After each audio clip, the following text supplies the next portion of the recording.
Bom dia, boa tarde, boa noite. Meu nome é Ana Paula. Para quem não me conhece, seja muito bem-vindo neste canal. Amém, minha querida e meu querido?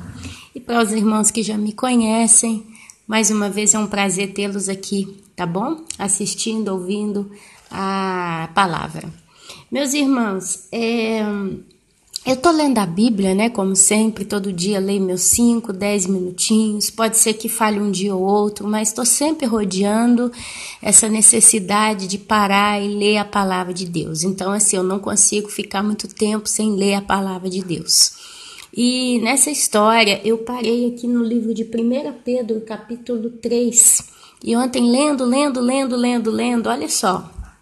Às vezes a pessoa, quando ela lê a Bíblia, ela fala assim, mas eu não consigo entender a Bíblia.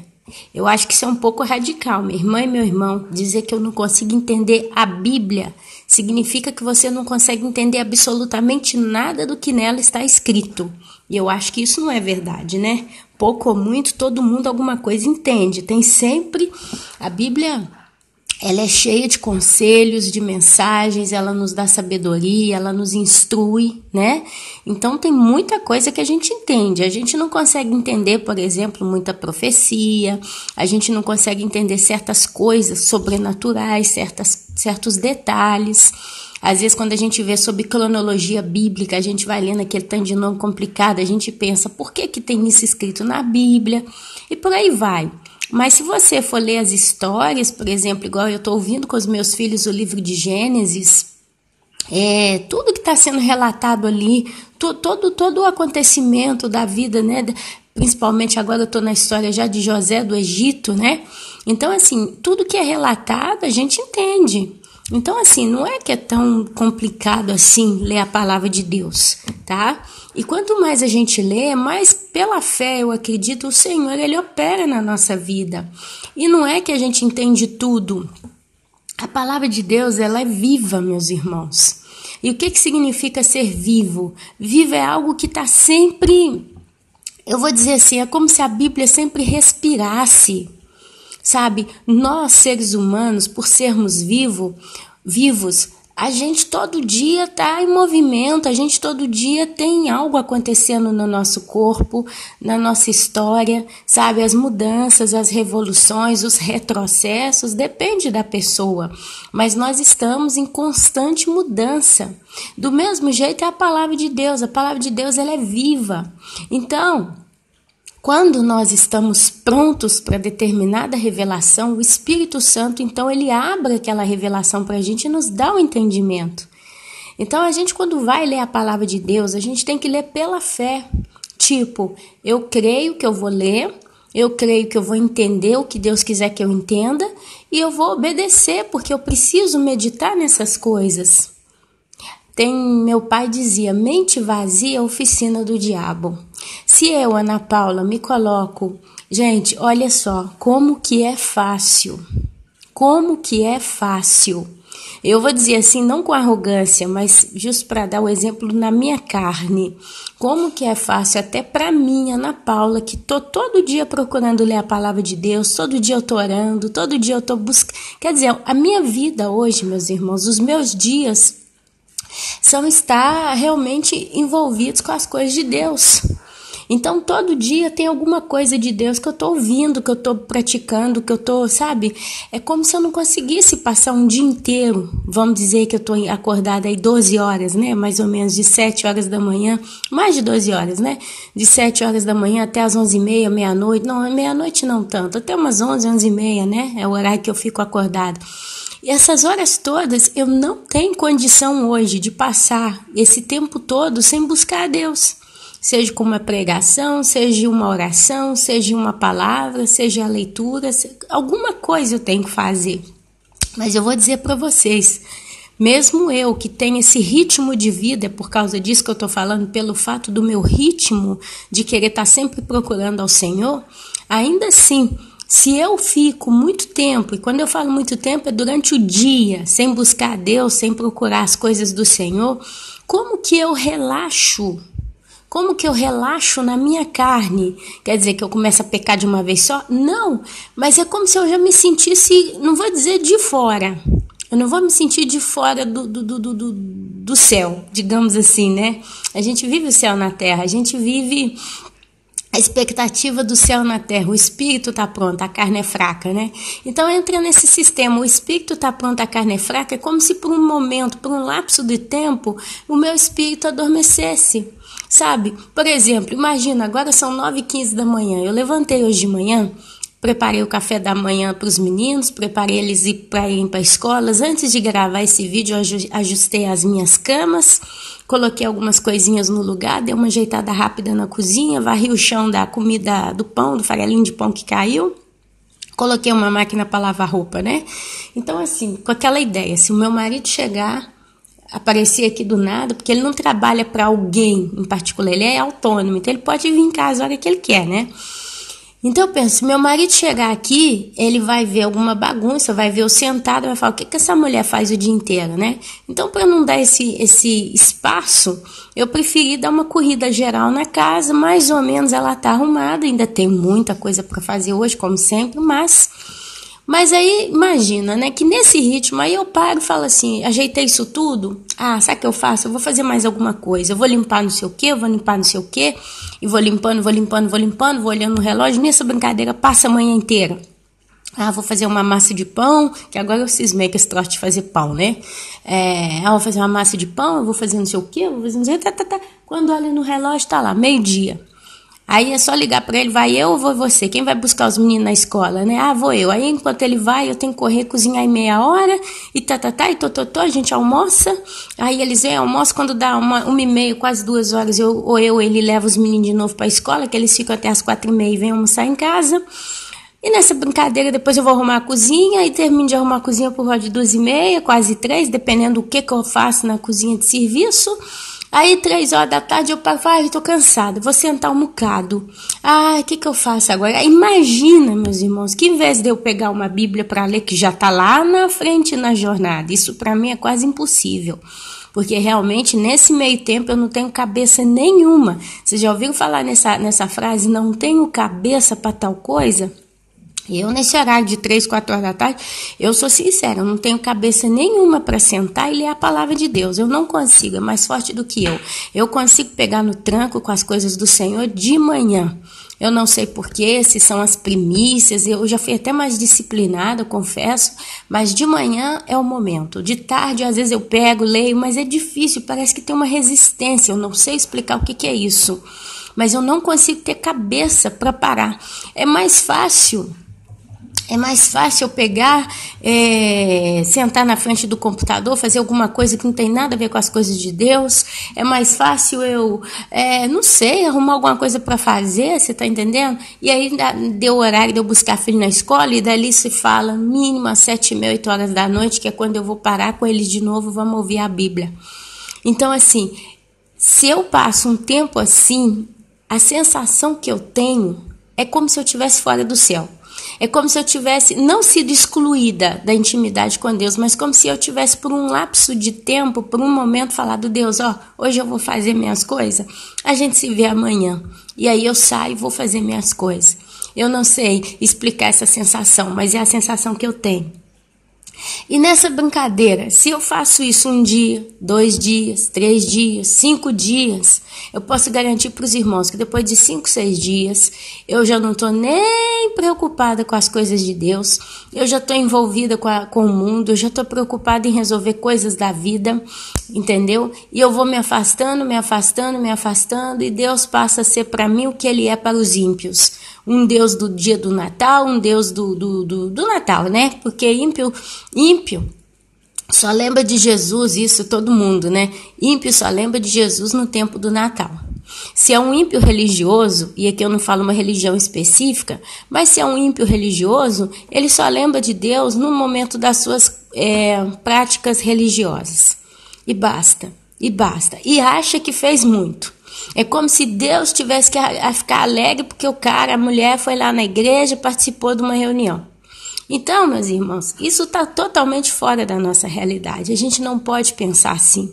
A gente tem que buscar Deus todo dia. E na leitura da palavra, é isso. Eu busco a Deus e Ele me deixa encontrar. É Ele quem se deixa encontrar por nós. Amém? E lendo aqui 1 Pedro, gente, já li tantas vezes, né? Tantas vezes, deve ter lido umas 4, 5 vezes, né? Certos textos bíblicos. A Bíblia, pela segunda vez na minha vida que eu tô lendo ela, tá bom? Sendo muito sincera com os irmãos. Mas olha só, quando chega o momento, o Senhor ele vai esclarecendo tudo. E olha o que ele esclareceu para mim ontem. Foi ontem que eu li essa parte. Só que ontem eu estava muito ocupada, eu não consegui fazer vídeo. Eu falei, gente, mas isso serve para vídeo no YouTube, porque vai trazer um entendimento mais profundo para os irmãos. Deus explicou para mim ontem, meus amados, quem foram os espíritos em prisão pelos quais Jesus pregou. Porque até então, eu entendia que Jesus, ele desceu à mansão dos mortos, ressuscitou ao 3º dia. Levou consigo o cativeiro, né? O seio de Abraão foi retirado do centro da terra, né? Do abismo, e foi levado para o céu. Levou consigo o cativeiro. O que era o seio de Abraão? É onde estavam os patriarcas, né? Davi, Daniel, Abraão, Moisés, essa turma toda aí. Todo mundo que morreu antes de Jesus, amém? Ter nascido e tal. Então ele levou consigo o cativeiro, ele levou consigo todos esses. E a gente entende que Jesus deve ter falado com eles quando chegou lá. De algum modo ele deve ter pregado. E tem muita coerência, tem muito sentido. Mas a Bíblia e Deus, meus amados, ele não quer que a gente fique no escuro com relação a nada. Ele quer revelar as coisas para a gente no mais profundo do que é. E olha só, nessa história toda, ontem ele revela para mim aqui no livro de 1 Pedro, exatamente, sem nenhuma sombra de dúvidas, quem foram esses tais espíritos em prisão pelos quais Jesus pregou. E aí você me pergunta, ok, você descobriu, fez uma descoberta. Eu já sabia, né? Tem muita gente que diz, eu já sabia. Mas eu vou ser sincera, eu não sabia 100% que era isso. Inclusive, teve uma pregação de um youtuber daí da vida. Uma época ele pregou que quando Jesus pregou aos espíritos em prisão, ele disse o seguinte, ele falou, quem sabe Jesus pregou para esses espíritos porque tem esperança para eles? E quem sabe eles vão ser salvos? Foi o Daniel Mastral que falou sobre isso muitos anos atrás. Eu escutei e, assim, eu, Ana Paula, entendi na palavra que ele tentou explicar de que esses espíritos em prisão são literalmente pessoas que morreram sem Cristo. De algum modo, Jesus, quando foi ali, ele pregou para muitos espíritos em prisão, né? E quem sabe existiria a chance de um arrependimento. E ele termina essa palavra falando assim, a gente pode ser que vai ter muita surpresa quando chegar no céu. E eu lembro que eu ouvi nessa palavra, eu entrei em tilt, eu pirei, porque eu comecei a chorar, porque eu comecei a lembrar dos entes queridos que participaram da minha vida e eu ainda era criança, eu nunca pude pregar para essas pessoas e provavelmente porque a maioria era tudo idólatra, viciado e etc. Então assim, não tinha Cristo na vida, a tendência dessas pessoas todas é terem ido parar no inferno e ali eu fiquei, meu Deus, será que eu vou rever essa pessoa A, B, C, D, será? E eu chorava, né?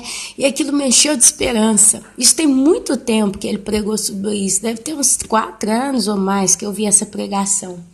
Depois a gente lendo, a gente pensa, pode ter sido os espíritos em prisão, o espírito dos patriarcas. Talvez Jesus chegou ali na hora de levar consigo o cativeiro, que seria o seio de Abraão, né? Ele poderia ter virado para os patriarcas e dito, eis-me aqui, né? Eu sou Jesus e eu vim para levar vocês para comigo, para o céu, para o Pai. Vocês vão subir, não sei o quê. Então foi uma pregação. Mas quando a gente chega aqui no 1 Pedro, no livro de 1 Pedro, capítulo 3, a gente vê a pregação de quem foram os espíritos em prisão. E aí, isso leva a gente a entender uma outra coisa. A Bíblia diz, meus irmãos, que quando o nosso Senhor Jesus viesse buscar a igreja, o dia e a hora ninguém sabe, seria como nos dias de Noé, como nos dias de Sodoma e Gomorra. Nos dias de Noé, existia muita violência, muita desonestidade, muito egoísmo. Não tinha justos, meus amados. Se a gente começa a observar os dias em que vieram os juízes de Deus na terra, a gente vê que não tinha justiça. Até no tempo de Israel, quando Deus mandava juízo, quando, por exemplo, o povo foi levado para Babilônia em exílio, não tinha justiça na terra. As pessoas daquela categoria, daquela cidade, daquela região, elas eram injustas. E quando chega a um certo nível de injustiça, Deus, ele então manda juízo. Sim, tem o remanescente. Por exemplo, no tempo de Noé, foram 8 pessoas. Noé e suas filhas, sua esposa, e parece que os maridos das filhas, um negócio assim, não, os filhos. Não, Noé, 3 filhos, a esposa e parece que as esposas dos filhos. Um negócio aí que são 8 pessoas que tiveram um livramento, foram para a arca. No tempo de Sodoma e Gomorra, foi Ló e as 2 filhas que saíram de Sodoma e Gomorra. Quando a gente vai, por exemplo, no exílio, né, no tempo dos exílios, um deles foi o exílio da Babilônia, que veio Nabucodonosor e devastou aquela terra. Quem foi levado para o reino, para a corte? Daniel, Sadraque, Mesaque e Abdinego, né, que foram o nome que eles receberam na corte de Babilônia. Nome, se eu não me engano, babilônico, Sadraque, Mesaque e Abdinego, né? E acho que até Daniel também foi Beltesazar, não sei pronunciar bem. Eles 4, meus irmãos, eram justos no meio de uma sociedade completamente injusta. E eles foram viver na corte do rei. Então eles serviram o rei e chegou até o ponto deles serem conduzidos a comer na mesa do rei, com a comida do rei, né? Foi um livramento, porque enquanto outros que foram exilados estavam em prisões, viraram escravos, morreram, foram oprimidos, né? Eles, querendo ou não, eles se sobressaíram e conseguiram viver em paz. Então você vê que teve injustiça. Tempo de reis, né? Os reis de Israel, um mais terrível do que o outro, um mais pesado do que o outro, e aí você vai vendo os exílios, Deus mandando juízo. Então, quando a gente vê toda essa descrição, no tempo de Gênesis, a Bíblia diz que foi como nos dias de Noé, tinha muita injustiça na terra. Não tinha gente justa na terra, só tinha Noé e a sua família, ok? Eu não sei dizer se a família de Noé era justa como Noé, mas ele era o cabeça daquela família. Eu imagino que ele cresceu os filhos e teve com a mulher esse relacionamento de humildade diante de Deus, e bem ou mal todos eles foram encontrados justos aos olhos de Deus. Tinha também no tempo de Noé mutação genética. Tinha mutação genética. Os filhos de Deus cobiçaram as filhas dos homens, e cada um tomou para si, conforme o seu prazer e vontade, mulheres, e com elas coabitaram, tiveram filhos. Esses filhos foram chamados os gigantes, os heróis daquele tempo, ok? Chamados Nefilins. Deixa eu dizer um negócio para os irmãos. Nefilim não é só gigante. Muitos foram gigantes, e a gente vê isso aí na história do mundo, na arqueologia e etc. Mas não significa que todos foram gigantes na Terra. Eles foram mutantes, foi uma raça híbrida que surgiu no planeta Terra quando os anjos caídos, né, que foram chamados filhos de Deus, eles olharam para as filhas dos homens, as mulheres que eram muito bonitas. Então eles tiveram relação com essas mulheres e eles engravidaram essas mulheres. Essas mulheres então tiveram filhos híbridos. O que é ser híbrido? Híbrido é misturado.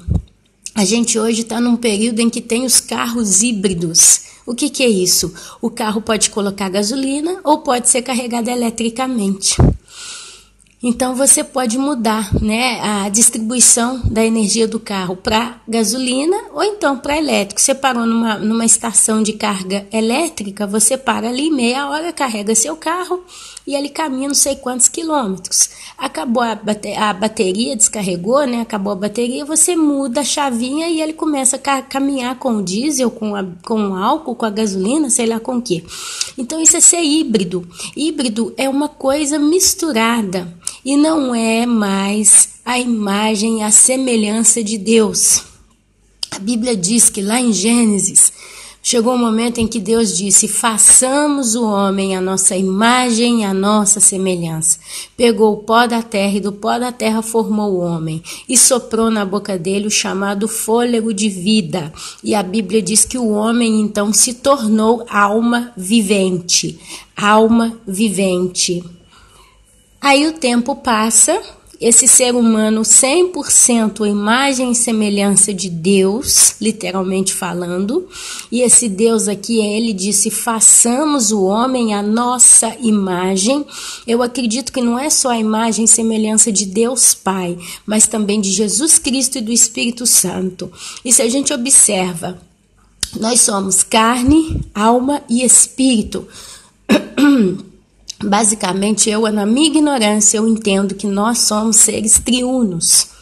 Porque eu tenho carne, eu tenho um corpo físico, se eu boto a mão no fogo eu me queimo, se eu boto a mão no gelo eu me queimo, congelo, eu sinto frio, eu sinto dor no corpo, eu sinto todas as sensações do tato, da audição, do olfato, da visão, justo? Mas é aquela coisa que eu acho que ninguém se esquece, né? Todos nós, ou a maioria, já se apaixonou a primeira vez por alguém.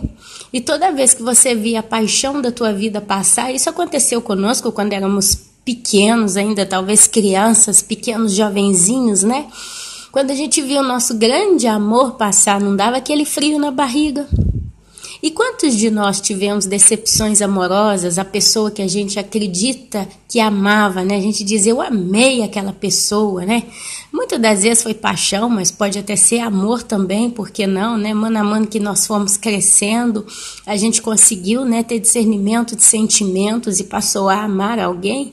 E por infortúnio, aquele alguém vira para você e diz: eu não posso ficar com você, você vai pela tua estrada, eu vou pela minha. Quem já não levou um fora aqui, não é verdade?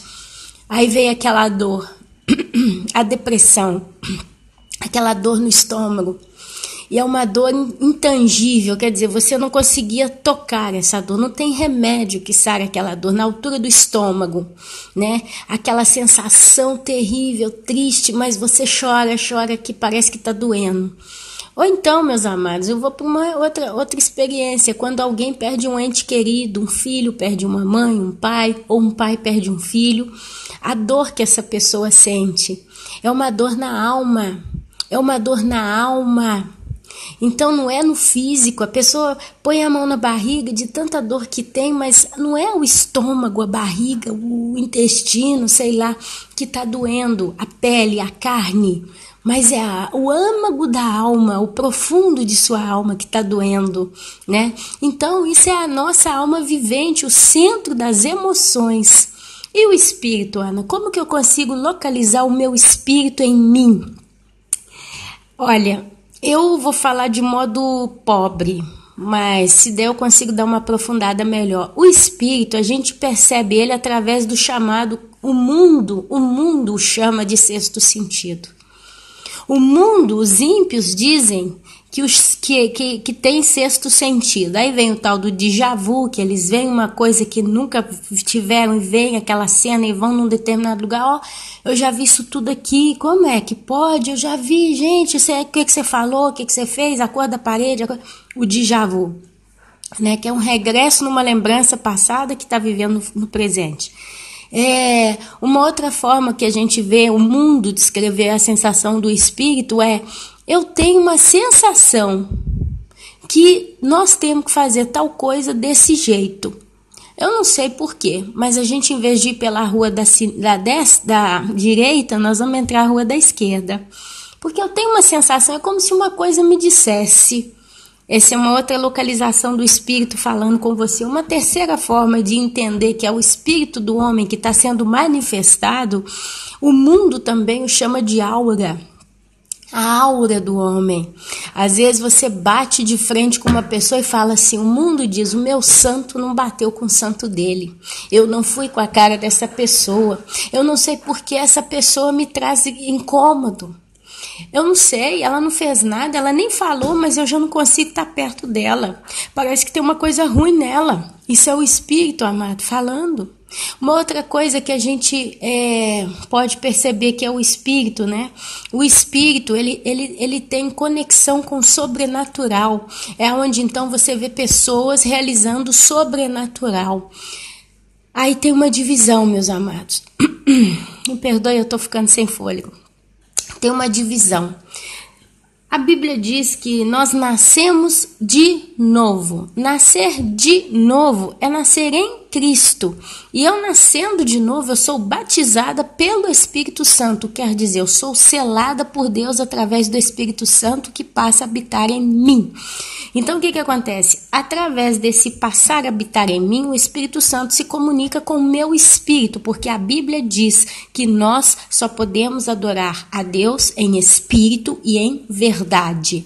Então é sinceridade e é uma adoração espiritual. Quer dizer, é como se o amor que você tem por Deus está na tua alma, ela passa para o teu espírito e contagia todo o teu ser. Então é o Espírito Santo comunicando com você através do teu espírito. É por isso que Paulo diz, o espírito está pronto, mas a carne é fraca. Então toda a experiência sobrenatural que um cristão tem, ele tem através do seu espírito colegado ao Espírito Santo de Deus. Então esse é o nascer de novo, esse é o ser selado por Deus. Mas o mundo percebe o seu espírito de duas formas: através desse sexto sentido, através de premonições, através desses exemplos que eu disse antes, mas tem aqueles que desenvolvem o seu espírito na mediunidade, no satanismo, no ocultismo. E os espíritos dos demônios se comunicam com essas pessoas através do espírito delas.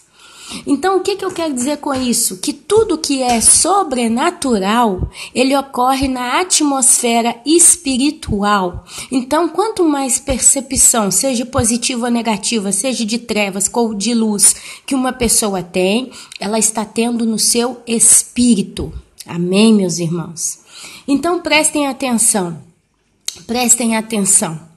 Quando o Senhor lá no Jardim do Éden criou o homem à sua imagem e semelhança, ele o criou de certo modo. É sempre um mistério, meus irmãos. Não adianta eu querer explicar coisas que eu não sei na profundeza. Eu tento falar aquilo que eu entendo até certo ponto, mas chega um momento que é entre você e Deus, é Ele que vai te dar a revelação. E eu acredito que a criação do homem, quem é o homem, quem é Deus na sua integridade, né, no seu inteiro, nós só vamos conhecer na eternidade. Mas a gente não pode limitar a Deus a uma luz branca. Isso eu falo de cara. Tem gente que diz que Deus Pai não tem forma, que Ele é um espírito e Ele é uma luz que brilha. Eu já ouvi muito isso. Mas eu não acredito que Deus Pai é um espírito, uma luz que brilha, que não tem forma humana, digamos humana, no sentido tem orelha, tem boca, tem nariz, tem cabelo. Eu não acredito, por quê? Porque ele vai estar então sentado num trono branco? Por que ele está sentado num trono?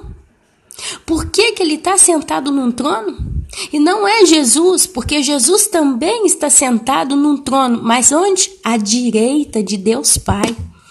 Se o próprio Deus Pai está sentado num trono, ele não pode ser uma luz, porque uma luz não senta, uma luz não caminha.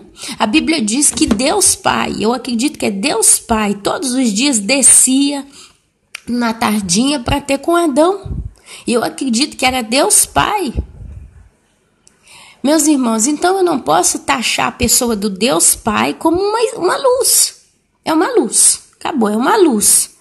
Mas ele é uma pessoa, meus amados. A Bíblia diz que ele tem inclusive sentimentos. Se você ler o Velho Testamento, você vai ver que Deus se entristeceu com a rebelião do povo. Quantas vezes ele se entristeceu com a rebelião do povo? Quando ele se compadece de alguém, ele fala, a minha alma compadeceu, se compadeceu. Quer dizer, foi de acordo com a atitude de um santo no Velho Testamento. Quantas vezes a palavra fala do Deus que se ira? Então, um ser que tem sentimento, que senta num trono, ele não pode ser uma luz, mas ele é composto de uma forma, eu vou falar física, no sentido de tocável. Deus ele pode ser tocado. A palavra de Deus conta um momento que, não sei se foi Moisés ou Abraão. Eu me confundo e não tem jeito. Isso é uma coisa que é minha. Eu não sei se foi Moisés ou Abraão. Acho que foi Moisés, que desejou ver a Deus face a face. E ele fala claramente, você não pode me ver. Mas aí ele manda ele se esconder na fenda de uma rocha. E ele fala, vai passar um vendaval, vai passar não sei o quê. E depois vai vir uma brisa e você vai poder me ver pelas costas. Você vai ver as minhas costas. E aí, não sei se foi Moisés ou Abraão, acho que foi Moisés, ele conseguiu ver Deus Pai passando de costa. Ele não viu Deus face a face, porque senão ele morria. Ele morria. E você vê o próprio Deus passando por ele, mas não olhando face a face a ele. Por quê? Porque a palavra de Deus diz que Deus não pode contemplar o mal. E querendo ou não, Moisés era pecador, porque ele era um homem. Ele era físico, ele ainda estava na sua forma caída, ele não tinha o corpo glorificado. Então Deus não podia olhar para ele face a face, nem ele olhar para Deus. Olha os mistérios que a gente então começa a destrinchar. Então eu, Ana Paula, acredito que Deus Pai tem uma forma física sim. Quando a gente chegar no céu, a gente poderá contemplá-lo. Contemplar é olhar. E eu acredito que a gente vai poder pegar na mão dele e dar um beijo na mão dele, falar muito obrigado, meu Pai, porque o Senhor cuidou de mim. Detalhe, Jesus, quando veio na terra, ele citou a seguinte frase, quem vê a mim, vê ao Pai. Quer dizer, Jesus é a imagem do próprio Pai. E ele declarou várias vezes, quem vê a mim, vê ao Pai. Então você vê, meus irmãos, vocês veem aí uma ligação de semelhança do Pai e do Filho. Amém? E Deus está no céu, sentado no trono, local onde ele habita. Jesus, ele nasceu. Era o verbo de Deus que se fez carne. Então Jesus, ele era o verbo de Deus. O eu sou. O que ele era, não sei. Ele tinha uma forma espiritual glorificada, imagino que sim, mas ele se dispôs da sua glória e nasceu entre os homens, como um homem normal. E foi um homem de dores. Então, e aí, quando ele ressuscita, ele vem num corpo glorificado. Então, o corpo de Jesus não é um corpo humano convencional, mas é um corpo glorificado. E eu acredito, quando ele diz, quem vê a mim, vê ao Pai, Deus Pai também, então, deve ter o seu corpo glorificado.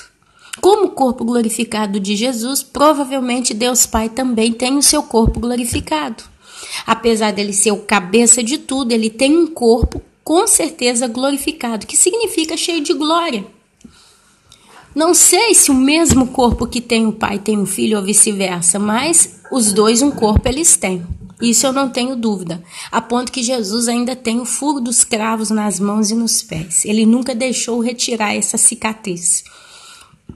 Porque tá lá. Tá lá, virou uma marca dele. E o Espírito Santo? Você acha que o Espírito Santo tem uma forma? Eu acredito sim, meus irmãos, que o próprio Espírito Santo de Deus também tem uma forma. Uma forma muito glorificada, muito gloriosa, mas eu não ouso falar mais do que isso com a pessoa do Espírito Santo, porque eu tenho medo de pecar contra ele. Então, quando a gente fala do Espírito Santo, é melhor pôr freio na língua para não passar dos limites. Mas, basicamente, eu acredito que quando a gente chegar no céu, nós vamos poder ver o Espírito Santo numa forma. Ele é um Espírito, ele é o Espírito Santo do próprio Deus, mas eu acredito que ele tem uma forma. E eu acredito que quando Deus falou, façamos o homem à nossa imagem e semelhança, estava ali o próprio Deus Pai, Jesus Cristo na sua forma eterna, glorificada, passada, e o Espírito Santo na sua forma também.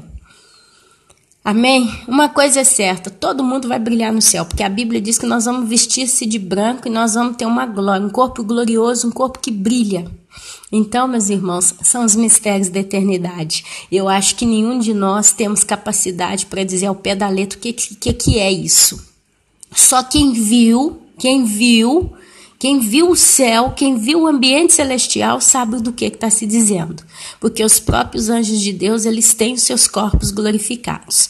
Amém, meus irmãos? Então, vamos prestando atenção aqui na conversa. O que acontece?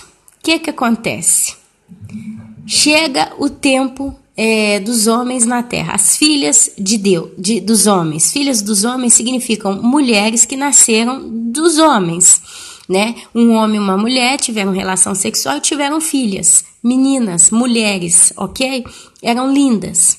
E aí fala que os filhos de Deus viram essas mulheres e as acharam lindas. E provavelmente tinha saúde, tinha tanta beleza, né? Elas eram perfeitas. E quem é esses filhos de Deus? Os anjos caídos. Os anjos que caíram. Os anjos que se rebelaram porque eles desejaram o que não podia se desejar. Foi a única vez na humanidade em que a Bíblia descreve que anjos, filhos de Deus, os chamam de filhos de Deus, nós os chamamos de anjos caídos, mas a Bíblia os chama de filhos de Deus. Eles cobiçaram o ser humano e quiseram estar com os seres humanos. E isso era proibido porque eles não são a imagem de Deus, como o homem é a imagem e semelhança de Deus. Eles são filhos de Deus, criados por Deus, mas provavelmente não são imagem, a natureza de Deus não é eles. Porque quando é filho legítimo, criado à imagem e semelhança, não é só ser filho. Um filho adotivo pode ser um filho. Eu posso ir amanhã adotar uma criança. Eu posso pegar uma criança ruiva, eu sou morena de pele, eu posso adotar uma criança ruiva, uma criança loura, uma criança asiática, uma africana. Essa criança vai crescer, todo mundo vai olhar para mim e eu falar, ele é meu filho, ou ela é minha filha, todo mundo vai olhar e falar, mas como é que é seu filho? Não tem nada a ver com você, mas seu marido, por exemplo, eu pego uma criança negra, africana, 100%. Eu não sou negra, mas como é que você é mãe dessa criança? Ela é negra, você é morena. Olha o cabelo dela, olha o teu. Seu marido é africano? Não, meu marido é italiano, é branco, de cabelo preto. Então, como é que pode ser seu filho? É porque eu adotei, né? Então, assim, eu, Ana Paula, acredito que para designação de chamar um ser de filho, na Terra, a gente tem duas designações. Ou é filho legítimo, nascido de mim, ou é um filho adotivo, que ele não tem a mesma natureza que eu. Somos todos seres humanos, mas ele é de uma raça e eu sou de outra. Raça diferente, ok? Agora, quando chega no discurso de Deus, do céu, eu acho que, no mínimo, se parte desse princípio. Filho legítimo, nascido de Deus, né? Você vê que Deus sopra fôlego de vida, né? Da boca de Adão. E ele faz Adão a sua própria imagem e semelhança. É um caso, né? E você vê filhos de Deus provavelmente porque Deus criou tudo, então tudo é dele, né? E ele escolheu chamar também os anjos de filhos, ok? Todos os seres celestiais ali, ele tem uma ligação íntima com eles, e os anjos caídos, né? Os espíritos caídos são chamados de filhos de Deus. Agora, qual é a característica de filho? Não sei. Eu não sei se eles tinham a imagem e semelhança de Deus. Eu sei uma coisa, Jesus não morreu por eles na cruz. Jesus, ele morreu pelos homens, pela humanidade na cruz. Então existe uma diferença de natureza. O homem é da natureza divina. Os anjos caídos ou os espíritos caídos, eles têm uma natureza diferente da nossa. Então são duas raças diversas, meus irmãos. Tudo isso para chegar nessa casa. Todos são raças diversas. Então a raça dos espíritos caídos, os filhos de Deus, viram a raça dos filhos dos homens. Imagem e semelhança de Deus. E tiveram um cruzamento de duas raças completamente diferentes. E o que eles fizeram? Eles profanaram a humanidade. As mulheres que tiveram filhos desses seres caídos profanaram a humanidade. Porque modificou-se uma coisa, o DNA do homem. Então imagina uma mulher, imagem e semelhança, raça pura, feita segundo a imagem de Deus, tá bom? Como Deus criou. Esse aqui é o ser humano, minha imagem, minha semelhança.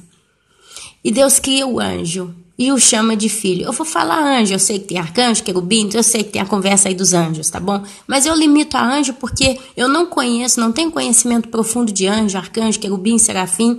Eu tenho uma noção por alto, mas vamos dizer anjos caídos, porque a Bíblia fala anjos caídos, ok? Então, tá bom. Tiveram um relacionamento sexual. Eles desceram à terra e tiveram esse relacionamento com as mulheres. Então o que acontece? Eles engravidaram essas mulheres e eles colocaram a semente deles no útero dessas mulheres. Então quando nasceram filhos, eles já não eram 100% humanos. Só que o que acontece? Com o passar dos séculos, dos milênios, né, continuou-se a propagação desse DNA modificado. Aí você fala, não, os gigantes foram só na época de Moisés, de Noé. Não, depois do dilúvio ainda tiveram gigantes na terra, a ponto que Davi matou Golias. E por aí foi o discurso dos gigantes. E eles, meus amados, se espalharam por todo o mundo. Eles não ficaram limitados ali só na região de Israel. Eles se espalharam por todo o mundo. É onde você vê aí os chineses, né? Tem desenhos de deuses e deusas chineses. Você vê os incas, os maias, os astecas, os indianos. E tantas raças no mundo inteiro têm seus gigantes, têm seus seres diversos. Os egípcios, tá? Então eles se espalharam. E com o passar dos anos, o que foi acontecendo? Mutações genéticas. Porque foi continuando esse relacionamento entre seres assim, com mulheres e homens, né? E eles foram se multiplicando sobre a terra. E hoje a Bíblia diz que vai ser como nos dias de Noé. Eu, Ana Paula, acredito que no nosso meio existe uma raça que não é humana. Tem quem chama Nefilim, tem quem chama outras raças, né? Eu, Ana Paula, os chamo de raça não humana. Não são filhos de Deus, de Adão e Eva. Eles vieram modificados. E isso que acontece, profanou a terra inteira. E aí você vê lá no livro de Levítico, acho que é Levítico, que é o livro das leis. Acho que é isso, né? O quanto que Deus ensina para o povo dele o não se contaminar sexualmente. Você vê ali quando Deus fala, né, que é o homem, tem um homem e uma só mulher, e basta. Aí proíbe filho com pai, com mãe, com sogro, com sogra, irmão com irmão. Deus começa a cortar, fala não ter relação com animais, e começa, né? Mas ali é para quê? E Deus ele leva esse assunto do pecado sexual de modo muito forte e intenso. Ele fala da prostituição, da fornicação, do adultério, pecados pesados, né? Por quê? Porque tudo que está ligado ao sexo está ligado à vida. É claro que se é um homem e uma mulher, tá, gente? Se começa homem com mulher, é profanação ainda maior. Mas falando aqui do o que é aparentemente o correto, um homem e uma mulher. Geram-se filhos. E se uma mulher com um homem gera um filho, e esse filho não é humano, olha que profanação, justo? Então, assim, aqui é um assunto que tira outro, mas justo para a gente ter uma ideia do que estrago que essa coisa toda se fez na terra. Olha que estrago. E Jesus, ele não morreu por esses seres geneticamente transformados. Isso aqui eu acredito, porque não são imagem e semelhança de Deus.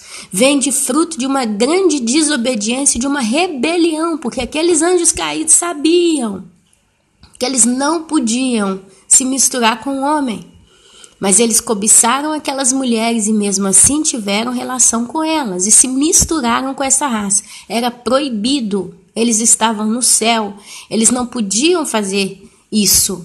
Mas eles desobedeceram a Deus e profanaram a própria natureza que Deus colocou no homem, que é a natureza de Deus. Então você vê aqui uma coisa feita do coração de outro ser que não era Deus. Pode essa raça ter salvação? Eu acredito que não. E eu vou mais longe. Eu acredito que o nome desses seres modificados geneticamente que estão entre nós até hoje nunca foram escritos no livro da vida. Nunca foram escritos no livro da vida. Por quê? Ana, mas você acha que não poderia nascer uma criança boa, uma criança que buscasse a Deus e se arrependesse? Eu acredito que não. Eu acredito que eles são filhos da rebelião, de um modo geral. Eu acredito que eles não têm uma natureza do amor a Deus. Porque os seus pais não amaram a Deus o ponto para obedecer. É o que eu disse, olha só. Por que Satanás e seus anjos não tiveram perdão e nunca terão perdão e já tiveram seu fim decretado? E por que Adão teve a segunda chance, quando Deus então expulsa ele do jardim do Éden e providencia Jesus para salvar todo aquele que nele crê? Por quê? Que um teve chance e o outro não? Porque Adão, meus amados, quando ele foi criado na inocência. Era inocente. Mas Adão nunca contemplou a Deus como ele era. A Bíblia fala que ele caminhava com Adão no jardim do Éden, mas, sabe, é uma coisa muito, muito misteriosa. Como que Deus se manifestava para Adão? Não sei. Eu não sei. Talvez Deus se manifestava para Adão como um homem maduro, um homem bem vestido, mas não com toda aquela glória que a pessoa já caía por terra. Ou então o próprio Adão tinha um corpo glorioso. Então, ele vendo a Deus, e Deus, assim, ele não percebia, sabe? Ele não tinha aquele temor, ele não tinha aquela noção de quem realmente estava ali diante dele, o Criador de tudo. É claro, pode ser que Deus contou para ele, criou todos os animais, falou, agora você vai dar um nome para eles e tal. Mas uma coisa eu quero dizer, lá, Adão, ele estava limitado ao jardim do Éden. Tudo que ele conhecia estava no Éden. E Deus vinha no Éden ter com ele. Não que Adão ia no céu, no terceiro céu ter com Deus. Uma coisa eu posso dizer, Adão não tinha noção do que tinha acima de sua cabeça. Adão não viu a glória de Deus no terceiro céu. Ele não viu essas coisas. O apóstolo Paulo viu essas coisas. Ele fala, conheço um homem, não sei se em espírito, não sei se em sonho, não sei como é que foi. Ele foi até o terceiro céu e ele viu coisas indizíveis. Então, meus amados, Adão era limitado. Eu só quero dizer isso com toda essa conversa. Adão era limitado, ele teve uma limitação. Ele conheceu a Deus vindo até ele. Deus saiu do terceiro céu e desceu até o jardim do Éden para ter com Adão. Em qual forma, em qual manifestação gloriosa, não sei. Mas eu sei que foi uma coisa limitada. Mas Satanás e seus anjos, não. Satanás e seus anjos, eles viram Deus como ele é glorioso no terceiro céu. E eles viram toda a glória de Deus. E eles conheceram profundamente os mistérios da glória ali, naquele tempo em que eles estiveram. E eles já trabalhavam para Deus. A ideia é como se Satanás, Lúcifer e seus demônios, seus anjos caídos fossem maduros. Espiritualmente eles eram maduros, mas Adão espiritualmente não. Adão espiritualmente ele era somente inocente. Ele era inocente no sentido que ele não praticou nem o mal nem o bem, ele estava ali, basta. Mas Satanás, Lúcifer e os anjos caídos, não, eles eram maduros, eles já tinham atingido o nível da maturidade. Não sei se Deus já os criou prontos, não sei se Deus já os criou grandes, não sei se anjo cresce como criança e nasce e cresce, eu não sei, são mistérios de Deus, não adianta querer vir me explicar porque a Bíblia não fala nada disso. A Bíblia só fala que Deus criou os anjos e os chamou de filhos. Como que Deus os criou? Se já fez um tique, eles já apareceram prontos? Não sei. E não estou aqui para questionar. Mas eu sei que eles tinham uma coisa que o homem do Éden não tinha: maturidade. Quer dizer, quando eles decidiram pecar contra Deus, eles realmente decidiram no mais profundo do seu coração, sabendo aquilo no qual eles estavam se metendo. No sentido, eu sei com quem que eu estou mexendo. A ponto que Satanás desejou ser como Deus.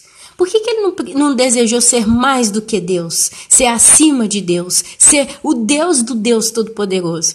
Porque Satanás conhece a Deus de tal modo que ele sabe que Deus é o top. Ele é o tudo. Ele é o máximo. Então, o máximo que um ser pode desejar ser é como ele, não acima dele, porque não tem acima de Deus. Ele é o acima de tudo, ele é o todo.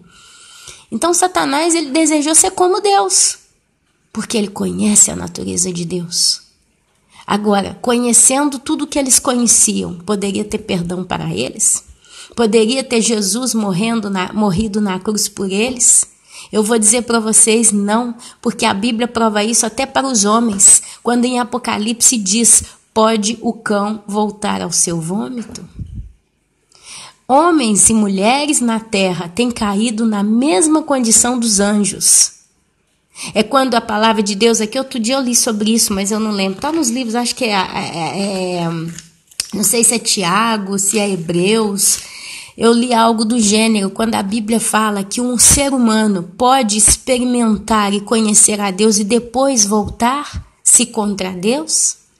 Tipo, ele viveu e ele experimentou das coisas de Deus, ele andou com Deus e de repente ele simplesmente bota na cabeça que ele se volta contra Deus. Quando o ser humano chega nesse patamar, ele é literalmente comparado aos demônios, aos anjos caídos. Porque os anjos caídos, eles se rebelaram contra Deus, sabendo com quem que eles estavam se rebelando. Se eu, Ana Paula, eu falo de mim, se eu, Ana Paula, boto na minha cabeça que eu vou adulterar amanhã, eu vou arrumar um homem no meio da rua, eu vou ter uma coisa com ele, eu vou trair meu marido. E mais, eu vou começar a ver filme de terror todo dia. E mais, eu vou começar a fofocar de todo mundo. E mais, eu vou querer viver todas. Eu vou beber, eu vou encher a cara de droga, eu vou fumar, eu vou botar roupa, sair pelada na rua e vou trair meu marido todo dia. Eu não quero saber mais de Deus, não. Eu quero viver a vida. Eu boto uma loucura dessa na minha cabeça. E eu começo a praticar isso com intensidade, com consciência. Meus irmãos, vocês acham que eu vou ter perdão? A Bíblia fala que eu estou crucificando a Cristo de novo. E eu não posso crucificar Ele de novo. Então, meus amados, meu nome é riscado do livro da vida. Então Satanás e seus anjos, seus demônios, todos os espíritos, quando eles se rebelaram contra Deus, eles se rebelaram contra quem eles conheciam. Adão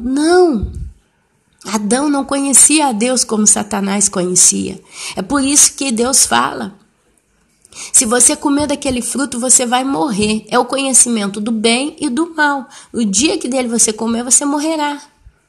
Porque ali, quando Adão come daquele fruto, a Bíblia diz que os olhos dele se abrem. Quer dizer, nasce em Adão a natureza caída. Então ele passa a pecar, ele passa a ser pecador. E Eva também, a mãe de todos os homens pecadores. É por isso que nós ainda temos esse corpo caído. A gente chama esse corpo físico nosso de corpo caído. É por isso que a gente envelhece e morre, ou adoece e morre.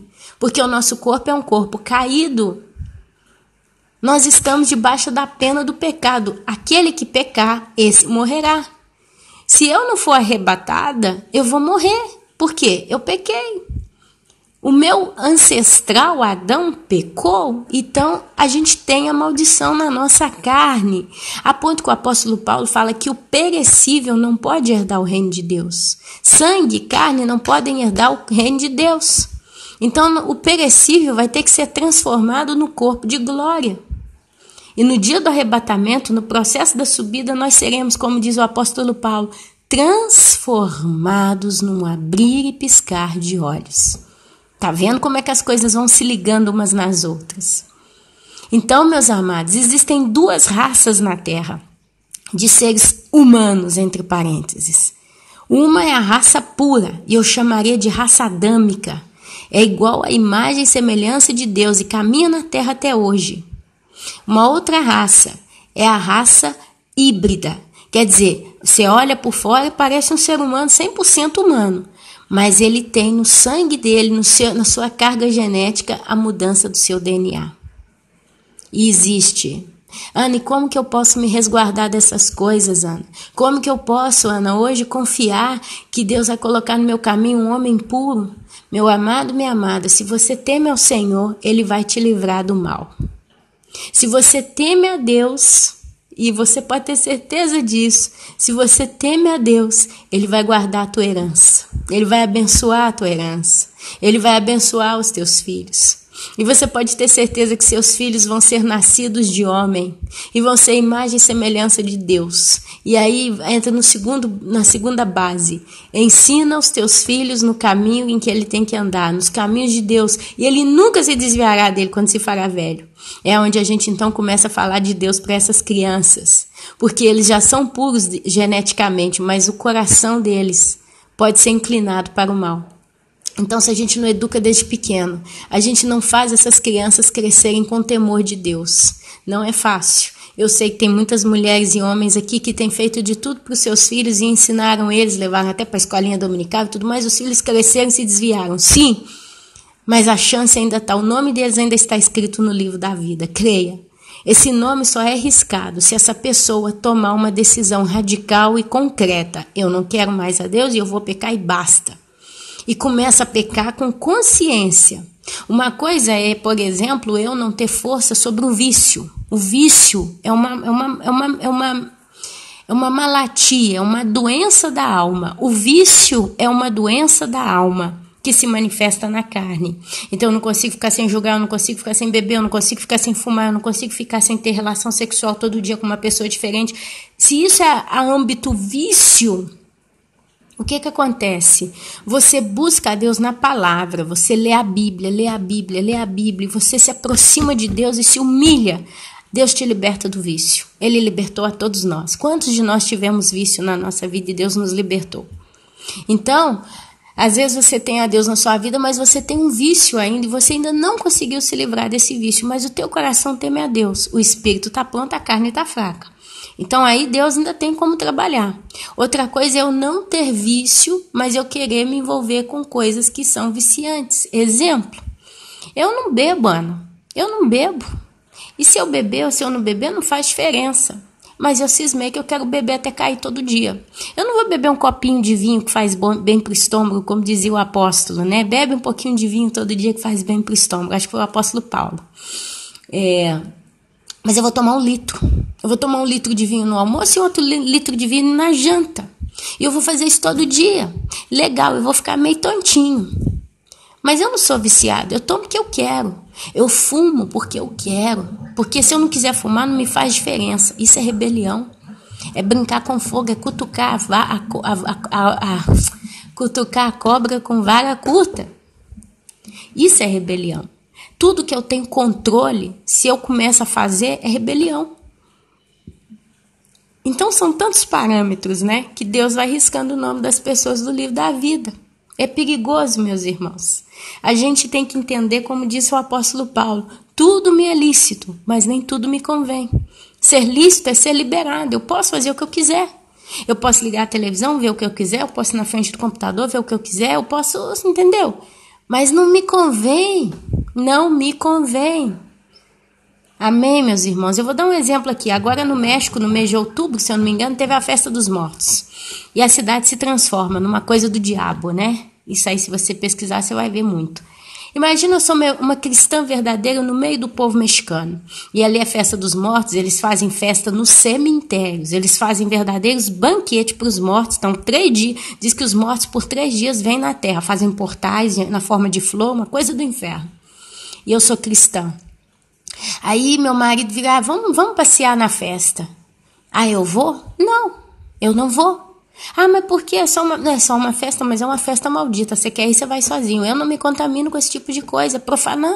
É profanação, é quiromancia. Eu não me meto. Ah, mas eu vou, não tem nada a ver.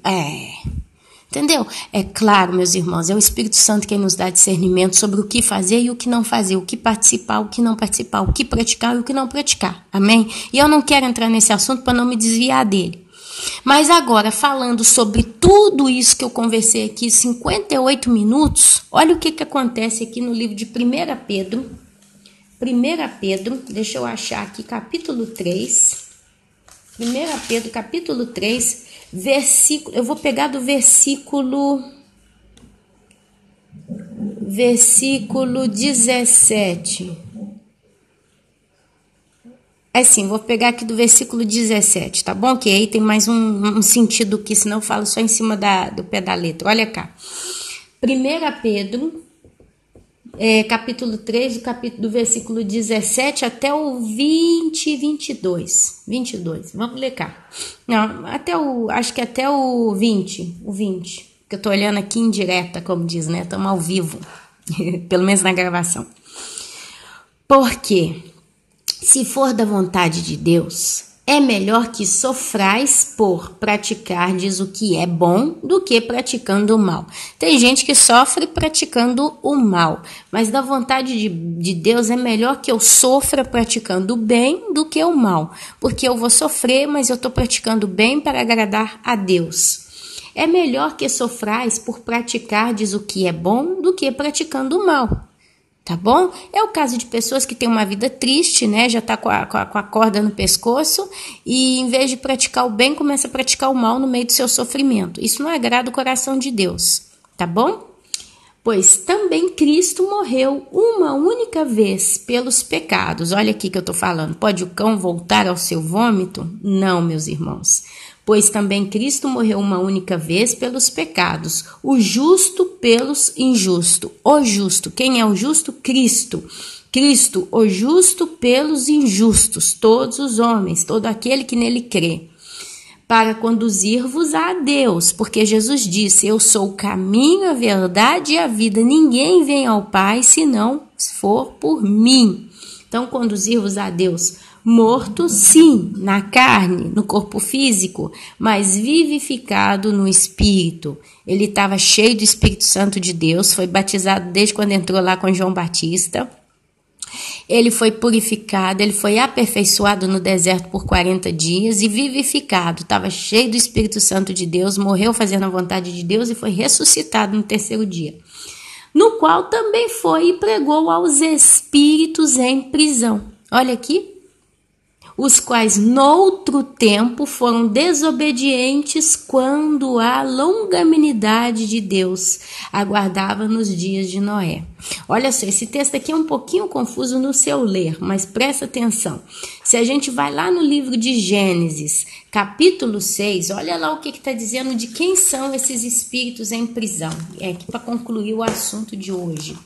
Gênesis capítulo 6, os espíritos em prisão. Deixa eu abrir aqui. Gênesis 6, eu tô ainda no... Peraí, paciência com a Ana Paula, que ela tem que folhear a Bíblia. Gênesis 6, capítulo 1. Como se foram multiplicando os homens na terra, e lhes nasceram filhas, vendo os filhos de Deus que as filhas dos homens eram formosas, tomaram para si mulheres, as que entre todas mais lhes agradaram. Aqui eu continuo lendo um pouquinho. Então disse o Senhor, Deus, o meu Espírito, o Espírito Santo, está com a letra E maiúscula, ele não agirá para sempre no homem, pois este é carnal, e os seus dias serão 120 anos. Aqui continua, ó. Ora, naquele tempo havia gigantes na terra, e também depois, olha só, não foi só na época de Noé, quando os filhos de Deus possuíram as filhas dos homens, as quais lhes deram filhos, e estes foram valentes, varões de renome na antiguidade. Viu o Senhor que a maldade do homem se havia multiplicado na terra e que era continuamente mal todo o desígnio no seu coração. Então se arrependeu o Senhor de ter feito o homem na terra, e isso lhe pesou o coração. Disse o Senhor, farei desaparecer da face da terra o homem que criei, o homem e o animal, os répteis, as aves dos céus, porque me arrependo de havê-los feito. Porém Noé achou graça diante do Senhor. Eis aí a história de Noé. Então, meus amados, olha lá. Para quem que Jesus pregou? No qual também foi e pregou aos espíritos em prisão, os quais noutro tempo, no tempo de Noé, foram desobedientes, quando a longanimidade de Deus aguardava nos dias de Noé. No tempo de Noé, nos dias de Noé, Deus era ainda longâmino com os homens. Ele ainda era longâmino. Você vê que os homens viviam até 900 anos. E aqui você vê que Deus, ele se arrepende. Ele se arrepende e diz assim, o meu espírito não agirá para sempre no homem, pois este é carnal e os seus dias serão 120 anos. Então aqui Deus cortou a longanimidade. E aqui a gente vê então que esses espíritos em prisão eram os filhos de Deus. E Jesus foi pregar para eles nessa prisão. Que prisão, meus amados? No abismo. Esses foram acorrentados, esses que começaram essa rebelião contra Deus, de se colocar junto com as mulheres, filhas dos homens. Eles fizeram a maior perversão que um ser poderia fazer na terra, que foi difamar, modificar, blasfemar a própria imagem de Deus nos homens. Porque nós somos a imagem e a semelhança de Deus. Quando Satanás ele olha para um ser humano, ele tem ódio. Porque quando ele olha para o ser humano, ele lembra do Criador do ser humano. E ele olha para o ser humano e fala, esse aqui é a imagem e a semelhança de Deus. Eu quero ser como Deus. Aqui alguém diria, então nós somos praticamente como Deus, porque nós somos a imagem e a semelhança dele? Sim e não. Não, porque Deus é Deus, acabou. Ele é o cabeça, o alfa, o ômega, o princípio e o fim, ele é o eu sou. Mas Jesus declara que nós vamos receber um corpo glorioso como o dele e reinaremos com ele por todo sempre. E nós podemos chamar a Deus de Pai. Então, somos filhos dele. Então, Satanás, quando ele olha para o ser humano, ele vê isso. A legitimidade da nossa natureza. E aí, o que ele quer fazer? Roubar, matar e destruir. Porque cada ser humano que ele profana, que ele mata, que ele rouba, que ele destrói, que ele manda para o inferno, é como se ele estivesse se vingando de Deus. Vocês não têm ideia, muitos de nós não temos ideia do quanto que Satanás nos odeia. Por mais que um ser humano se renda a ele, faça dele o seu senhor, né? O senhor, filho das trevas, e vira um grande satanista e vive a vida inteira para servir a Satanás, achando que Satanás vai gostar dessa pessoa. Não! Porque até o pior dos satanistas, o mais profano dos homens e perversos, ainda assim, se ele não for híbrido, ok? Ainda assim, ele é uma imagem e uma semelhança de Deus. E se esse homem se arrepender até o último momento em que Deus dá a chance para ele, esse homem pode voltar para Deus e reinar com Cristo. Olha só como é que o negócio é. Pode reinar com Cristo. E Satanás sabe disso. Então ele odeia o ser humano. Porque Satanás nunca mais vai poder voltar para Deus. Ele nunca mais vai poder ter a posição que ele teve no céu. Do chefe, líder do céu. No louvor. Ele não vai nunca mais. Agora o que aguarda ele é o lago de fogo e enxofre. A ele e todos os seus demônios e todo mundo que o segue. E ele sabe que pouco tempo lhe resta. E ele está furioso. O espírito dele tem atuado na terra porque ele é o príncipe deste mundo. Então ele atua na terra com furor e com muita destreza, com muita astúcia. Mas não creia você que ele está desesperado, sentimentalmente ansioso. Ele está com ira, é diferente. E ele tudo que faz, ele faz para roubar, para matar e para destruir. Então, provavelmente, o que Jesus pregou para esses espíritos em prisão? Basicamente, uma ideia de tudo isso que eu falei aqui nesse vídeo.